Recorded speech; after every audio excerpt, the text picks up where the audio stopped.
Hello everybody, my name is Becky and I'm the founder of Who Made Your Pants. Who Made Your Pants is a social business based in Southampton. We create jobs for marginalised women by turning perfect fabrics left over from the underwear industry into gorgeous new pants, which I will wave to you in a little while. Based on an idea I had back in 2006, we were legally born in 2008. We've engaged with over 60 women from refugee communities and over 100 volunteers who've come to support us.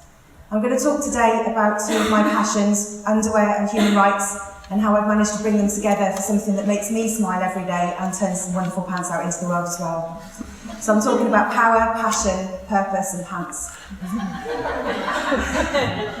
In 2005, I went to Greece with my friends for a holiday. Two of my friends were getting married. It was beautiful, it was sunny, great food. I swam in the sea at night while Mars was passing overhead. It was absolutely gorgeous. But something was happening inside me that meant I couldn't enjoy it. I couldn't describe what was happening to me and I couldn't name it. On the flight on the way home, I started crying and I didn't stop for a few days. And when I got into my house, I lay on my sofa and I stayed there for about 6 months, leaving my house only to go to appointments which would eventually become 2.5 years counselling with the local rape crisis service in Southampton. They helped me deal with something that happened to me when I was younger in an astonishing and amazing way. And they gave me something that I wanted to pass on to other people. What they did not do was they did not give me power. They very gently and kindly showed me that I already had it. They took me by the hand and said that we've all got it. A lot of us don't know it. And for a lot of us, and for a lot of us women, I think, power is a really scary word. We think it means getting noticed. It might mean being horrible or being violent or doing things that are going to upset other people. It can mean sticking your head above the parapet, doing things that get you noticed in a bad way or even a good way. Now, I'm someone that cycles now through those flat fountains you get in town squares. People notice you when you do that. But most of them actually look like they want to join in. When I left Rape Crisis, I got my nose pierced. I've got a massive problem with needles, and I did that as a reminder to myself that I can do anything I want to, and I always could, and I just didn't know it. And what I wanted to do was combine those two passions, underwear and human rights, for something that could actually make a real difference in the world with the power that Rape Crisis made me realise I had. So passion, a bit of an unlikely combination, isn't it, knickers and human rights? I really, really like underwear, like really a lot. And I've been involved with Amnesty since I was about 15, doing various different things. And I remember being part of a video that they made for the Open University where I was filmed writing a letter to the mother of a woman who'd been killed walking home from a sweatshop in Central America.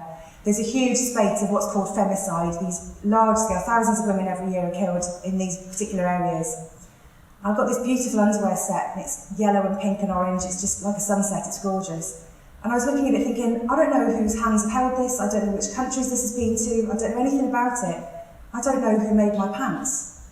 And being always one for a good line, I thought, well, that sounds like a business name, doesn't it? Through the work I'd done with Amnesty in Southampton, I knew that there was a big refugee population in the city. And I knew that within that refugee population, it was the women that were the most marginalised. The husbands are very often working 14 or 16-hour days, earning enough money to keep the family together, learning English. The kids are in school, doing what kids do, learning, but also learning English. And mum is sitting at home developing depression, which I don't really think is a very useful thing for anybody to do. And I realised that what I could do is I could put together the two things that I wanted, which was some excellent pink pants and my passion for human rights, with something that I'd never really thought about. Now, I wanted to help these women in Southampton, but I'm not a counsellor. I would not have the patience to do what my amazing counsellor at Rape Crisis did for me. But I can sell stuff. I've been selling stuff since I was 8 years old, selling sweets in a rugby club shop in Wales where I wanted everyone to think I was a boy. All my life, that's what I've been doing. And I realised that I could put these things together and that if I wanted some pink lace ethical pants, other people probably did as well. So, the purpose of what we do at Who Made Your Pants is really very, very simple. We're about empowering marginalised women through work. Just like Mark said in his talk, we don't get distracted from that. If there's something that we do that doesn't contribute to it, we stop it. And if there's something that we're doing that we find works really well, we do more of it. It's really, really simple. But what I've experienced in my counselling with Rape Crisis, it really informs it. That 2.5 years that I spent in that one room on an IKEA chair talking about what had been difficult for me was the hardest thing I've ever done in my life. I wanted to give up so many times and I didn't and I couldn't. And so for me, knowing that the women I want to work with, it's about empowering them, what we do is we make the jobs hard. You can get big fancy machines that you press a button on that cut out 1,000 pairs of pants at a time. We have a little knife and they cut out every single pair of pants by hand. and I have exacting quality standards. Every single pair gets cut by hand, every single pair gets checked, and when they're made up, they're checked again. And this is because when I came out of Rape Crisis, I felt so proud. It was so hard, and I was so proud, and I want my team to feel like that. I want them to know that we're paying our bills because of their work. It's turning into quite an interesting thing at the moment. We've got a whiteboard app where we've got just information from every week. How many did we cut? How many did we check? How many passed? How many failed? And we're getting a little rivalry between the cutting team and the sewing team, and they stand there going, oh, we won last week, which is quite interesting, really, to see how it's going on. I really need to show you the pants. Oops, they're in the notes. So here they are. I call them our superpowered job-creating pants. They really, really are. They change lives. This was fabric that was discarded by a big underwear factory. It could have gone in the bin. We diverted it. We've turned it into knickers and jobs. And I have to say, I think that's one of the best 2-for-1 offers you're going to get anywhere. What we really do is we really do change lives. One of my team paid for her driving test and her driving lessons out of her wages. She wouldn't travel the 4 miles across the city before to see her friends because they involved 2 buses, 2 bus drivers who might not be particularly friendly if you don't speak great English. Her twin daughters now have a job, a mum with a job and a car, which they didn't have 2 years ago. Their view of what a woman is completely changed. If my business folded tomorrow, I would consider that we've succeeded because of small things like that.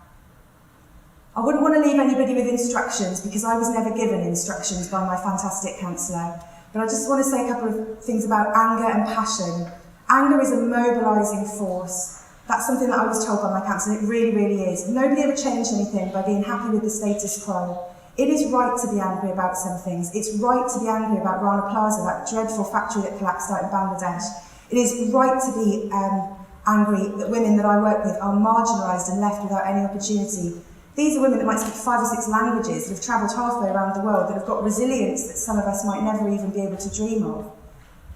It is right to be angry that they're being left out, and it's right to do something about it.